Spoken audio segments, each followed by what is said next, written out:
सुरुवातीलाच एक मोठी आणि धक्कादायक बातमी समोर येते। बुलढाण्यामध्ये आमदार संजय कुटे यांचं घर जाळण्याचा प्रयत्न करण्यात आलाय। संग्रामपूरमधील तरुणाकडून घर जाळण्याचा प्रयत्न केला गेलाय। घर जाळण्याचा प्रयत्न करणाऱ्यावर गुन्हा दाखल केला गेलाय। ही धक्कादायक बातमी समोर येते। बुलढाण्यामध्ये हा प्रकार घडला। आमदार संजय कुटे यांचं घर जाळण्याचा प्रयत्न करण्यात आलाय। या प्रकरणी गुन्हा दाखल करण्यात आलाय। एका तरुणाकडून घर जाळण्याचा प्रयत्न केला गेला। त्यानंतर या तरुणाविरोधात गुन्हा दाखल झालेला आहे आणि पोलीस आता या प्रकरणी अधिक तपास करतायत। संग्रामपूरमधील तरुणाकडून हा प्रकार करण्यात आलेला आहे। आमदार संजय कुटे यांचा घर जाळण्याचा प्रयत्न केलेला आहे। नेमकं कारण काय होतं हे अद्याप समोर आलं नाहीये। मात्र संजय कुटे यांच्या घरावर या तरुणाकडून धाव घेतल्याने हा घर जाळण्याचा प्रयत्न केलाय।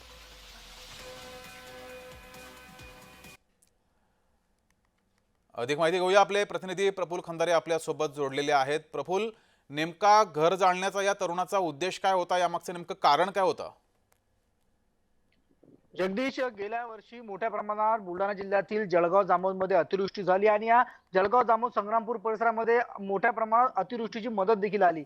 मात्र या अतिवृष्टीची मदत विशाल मुरुड नामक 52 बीडचा हा शेतकरी याला मदत न मिळाल्याने संतप्त होऊन डिझेलची कॅन घेऊन काल रात्री दरम्यान यांनी भाजप आमदार संजय कुटे यांच्या घरामध्ये घुसण्याचा प्रयत्न केला। मात्र वेळीच संजय कुटे यांचे जे शिवे सहायक आहेत त्यांनी या शेतकऱ्याला अडवलं आणि पोलिसांना पाचारण करून तातडीनं पोलिसांच्या ताब्यात दिल्यानं पुढचा मोठा अनर्थ टळलाय।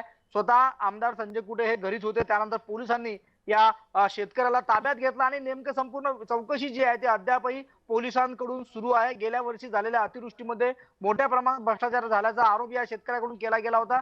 सातत्यानं तसे बातम्या देखील समोर आल्या होत्या। मात्र या संपूर्ण प्रकारात कंटाळून हा शेतकरी थेट भाजप आमदाराच्या घरी पोहोचल्याने एक मोठी चिंता या निमित्तानं व्यक्त केली जाऊ लागली आहे। पोलिसांनी या शेतकऱ्याला ताब्यात घेतला असून पुढील चौकशी जी आहे सध्या जगदीश या शेतकऱ्याची पोलिसांकडून सुरू आहे आणि त्यानंतर बरंच पोलीस अद्यापही या संपूर्ण प्रकरणावर काही बोलायला तयार नाही। संपूर्ण चौकशी झाल्यानंतरच नेमकं आणखी काय या संपूर्ण प्रकरणामागे काही तथ्य आहे का ते देखील स्पष्ट होणार आहे। जगदीश जी, मात्र प्रफुल्ल, आमदारांसोबत एक पोलीस कर्मचारी सुद्धा असतात।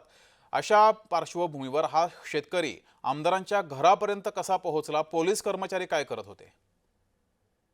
नक्कीच एकदा हा एक मोठा प्रश्न आहे। ज्या सुरक्षामध्ये आमदारांच्या या ठिकाणी पोलीस कर्मचारी तैनात केला जात असतो। मात्र ज्या पद्धतीने हा शेतकरी या परिसरामध्ये आमदार साहेबांच्या घराच्या परिसरामध्ये पोहोचला होता त्यावर कुणालाही शंका आली नाही। मात्र जेव्हा याने घरात प्रवेश मिळाला तेव्हा त्याच्याजवळ असलेल्या कॅनीमध्ये ज्वलनशील पदार्थ डिझेल असल्याचं लक्षात आलं आणि त्यानंतर तातडीनं त्याचे जे सुवे सहायक आहे त्यांनी त्याला ताब्यात घेतलं आणि पोलिसांना पाचारण केलं। एकंदरीतच ही पोलिसांची जबाबदारी आहे। ज्या ठिकाणी अशा पद्धतीनं कोणी जर का आमदारांच्या घरी अशा पद्धतीने पोहोचत असेल तरी चौकशी यांनी केली पाहिजे। कारण की उद्या जर का काही मोठी घटना घडली असती तर त्याला सर्वस्वी जबाबदारी या जो सहाय्यक पोलीस कर्मचारी या ठिकाणी नियुक्त केला गेला असतो त्याच्यावर ही जबाबदारी होती। त्याच्यावर देखील कारवाई या ठिकाणी केली गेली पाहिजे असं देखील एक सूर या निमित्तानं पाहायला मिळतो। मात्र ज्या पद्धतीने या शेतकऱ्याने आमदारांच्या घरामध्ये प्रवेश मिळवला होता त्या संपूर्ण वागणुकीतून असं दिसत होतं की शेतकऱ्याला काही काम असावं। मात्र रात्रीची वेळ होती, त्याच्याजवळ ज्वलनशील पदार्थ होता।